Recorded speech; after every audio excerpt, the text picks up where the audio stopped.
ሰባት ብዙሕ ግዜ እቲ ዝኸፍአ ኣብ ሂወት ተስፋ ምስኣንን ታሕቲ ምውዳቕን እዩ ይብሉ። ኣነ ግን ከምኡ ኣይመስለንን። እቲ ዝኸፍአ ሓደገኛ ኣብ ሂወት ላንጋ ምህላው ኣቨሬጅ ዝኾነ ሂወት ምንባር ኣይምውዳቕ ኣይምትንሳእ እዚዩ ኣዝዩ ሓደገኛ እዩ። ምክንያቱ ሰብነትና ግዝያዊ ኮንፈርት ይለምድ እሞ ካብቲ ዘለናዮ ክንትንሳእ ኣይንደሊን። ኩሉ ግዜ ኣብ ሓደ ዓይነት ኮንስታንት ዝኾነ ናብራ ንነብር ዘለናዮ ጥዑም ዘይክነሱስ ከም ጥዑም ጌርና ወሲድና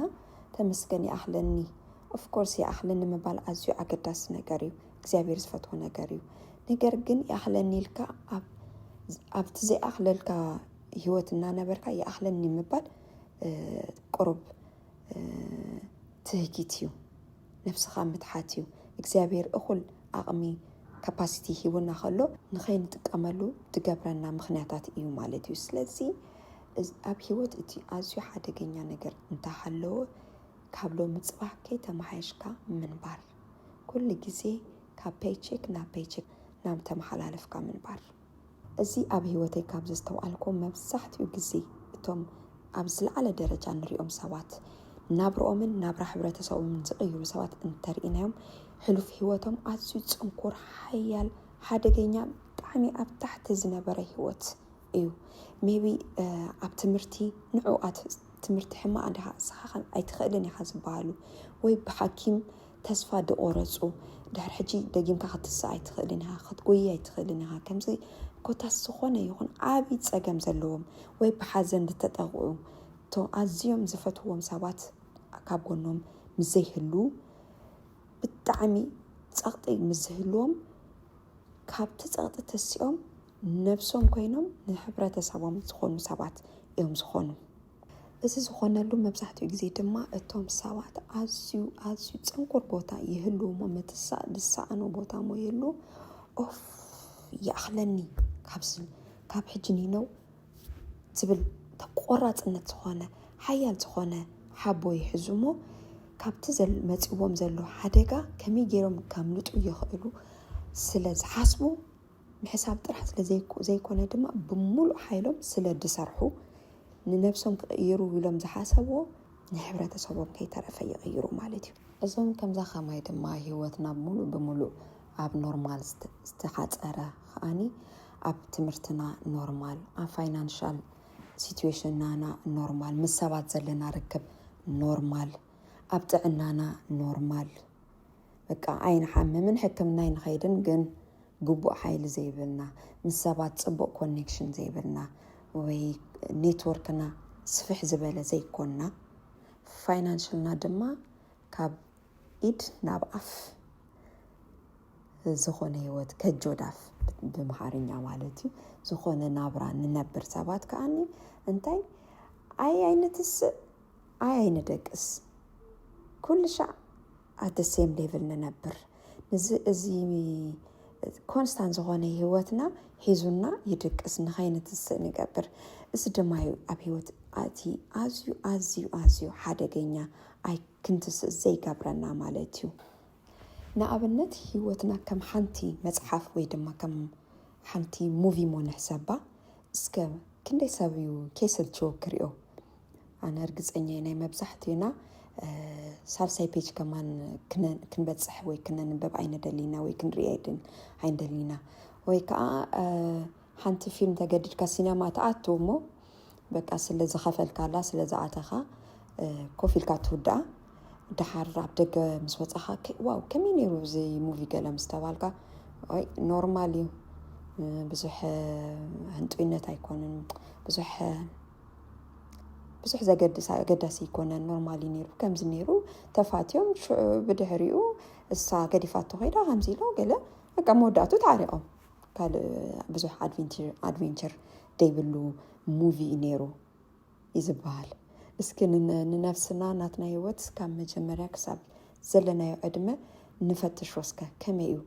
እንተንፍተሽ ንሕናስ ሙቪ ተንኸውን ሞ ተንርአይስ ሰባት እንታይ ከም መበሉና ማለት ኦፍኮርስ ንሰባት ኢልና ዘይኮነስ ንነገዛ ርእስና ንነብስና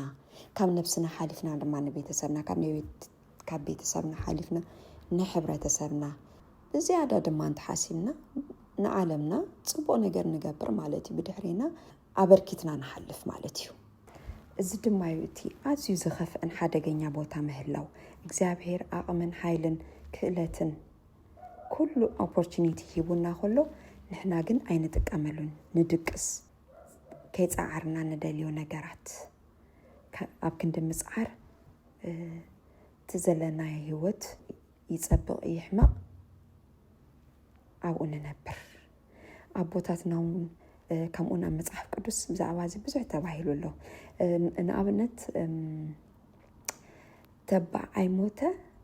ፈራሕ ኣይሞተ ላንጋ ሞተ ይብሉ ቦታትና ኣብ መጽሓፍ ቅዱስ ከማን ኣላ ዝያዳ ከይጋገር ካብኡ ከንብባ ከምዚ ልቡጥ ዝበለ ብምዃንካ ኣይምውቕ ኣይዝሑል ኢኻሞ ካብ ኣፈይ ጡፍ ክብለካ እየ እዚኣ ቃል ኣብ ራእይ ዮሃንስ እያ ዘላ ብብዙሕ ክንትርጉማ ንኽእል ኢና ግን ገለ ካብቲ ዳይሬክት ትርጉም ግን ኣቨሬጅ ምዃን ኣያፍቲ ወይ ላዕሊ ይኮንካ ወይ ከዓ ታሕቲ ዘይኮንካ ሰው ኢልካ ምንባር ፃዕሪ ዘይምግባር ብዙሕ ብዛዕባ እዚ ነገራት ኣብ መጽሓፍ ቅዱስ ኮነ ኣብ ሕብረተሰብና ኣቦታትና ቀዳሞት ይዛረቡሉ እዮም ስለዚ ስለምንታይ ንድቅስ ተስእ ተበራበር ንነብሰይ ወሲሕካ ማለት እዩ ንተስእ ንስራሕ ንፅዓር ንዕበ እምበኣር ከም ዝካበልና ኣብ ላንጋ ህይወት ምንባር ኣዝዩ ሓደገኛ እዩ ካበልና ከመይ ጌርና ንተንስእ ቀዳማይ ነቶም ዕውታት ሰባት ንርአዮም እሞ ህይወቶም ንርአዮም ንድሕሪት ኣብቲ ሕጂ ዘለዎ ደረጃ ዘይኮነስ ንድሕሪት ተመሊስና ካበይ ካብ ከመይ ናብራ መፂኦም ኢልና ሞ ንሕሰብ ብዛዕባኦም ድሓር ክንብል ንኽእልና ኣነ ደኣ እግዚኣብሔር ይመስገን ከምዚ ተሸገርኩ ከምቲ የብለይ ከምዚ ለኒ ኩሉ ለኒ ኣነ ደኣ ሞ ደይቅየረሉ ምክንያት እንታይ እዩ ዝብል ኒሕ ንሓዝ እሞ ንወስን ወሲና ናብቲ ዝወሰናዮ እንታይና ክንውስን ኤክሰለንስ ወይ ከዓ ናብራኻ ከመይ ጌርካ ተማሓይሽ ብኩሉ ሚዳ ብኩሉ ዓይነት ብጥዕና ድዩ ምስ ሰብ ዘለካ ርክብ ድዩ ፋይናንሻል ድዩ ወለድቲ ኮይና ምስ ደቅና ዘለና ርክብ ኮታስ ኣብ ህይወት ንኽነብር ዘድልየና ዘበለ ብምሉኡ ብዙርኡ ካብ ሎሚ ፅባሕ እናመሓይሽና ክንከይድ ይግባእ ክንውስን ክንክእል ኣለና ወሲና ድማ መደባት ነውፅእ ምክንያቱ ንጹር ዝኾነ መደብ እንተዘይብልና መሊስና ናብቲ ናይ ዝነበርናዮ ህይወትና ክንመለስ ንጹር ዝኾነ መደብ እንተለና ንመዓልትና እንታይ ከም ንገብር እንፈልጥ ተኾይና ናብቲ ዝመደብናዮ መደብ ብኸመይ መንገዲ ክንከይድ ንኽእል ንፈልጥ እንተኾይና ንጹር ዝኾነ ደቀቕቲ መዓልታዊ ክንገብሮም እንኽእል መደባት እንተሃልዩና ክንከይድ ንኽእል ክንሰርሕ ንኽእል ማለት እዩ ኦፍ ኮርስ ፍሌክሲቢሊቲ ከድልየና እዩ ምክንያቱ ሰብነትና ዘይለመዶ ነገር ንዓግበር ኢና ንብሎ ዘለና ግድን ክፃባኣና ክእል እዩ ነዚ ድማ ንነፍስና ኦፋ ከመይ ዓይነት ሰባትና ኣነ ዶ ክኾነለይ ኣነ ዶ ክልወጥ ከመይ ኣቢለ ገለልና ክንሓስያ ወይ ድማ ክንፀርፍ ደይኮነስ ከም ንሓንቲ ወይ ንሓደ ንፈትዎ ሰብ እዚ ነገር እዚ ኣብዚ ከምዚ ዓይነት ጉዕዞ ንዘሎ ሰብ እሞ ምኽርና ሃቦተ ንብሎ ኣጆኻ እባ ከምኡ ደኣ ግድን እንድዩ ገለልካ ኢኻ ተፀናንዖ እሞ ንነፍስና ከዓ እናፀናና እናምሃርና ክንቅፅል ይግባአና ማለት እዩ እዚ ትሕዝቶ እዚ እንተደኣ ፈቲኹሞ ፕሊዝ ኮመንት ላይክ ሼር ሳብስክራይብ ግበሩ እዚዩ ንዓይ ኣዝዩ ክሕግዘኒ እዩ ከበረታትዓኒ እዩ ማለት እዩ እዚ ሓሳብ ይጠቅም እዩ ናብ ዝበልኩሞ ኣሕዋትኩም ቤተሰብኩም መሓዙትኩም የዕርኽትኩም ድማ ሼር ግበርዎ ኣብ ኮመንት ሴክሽን ድማ እስኪ ናትኩም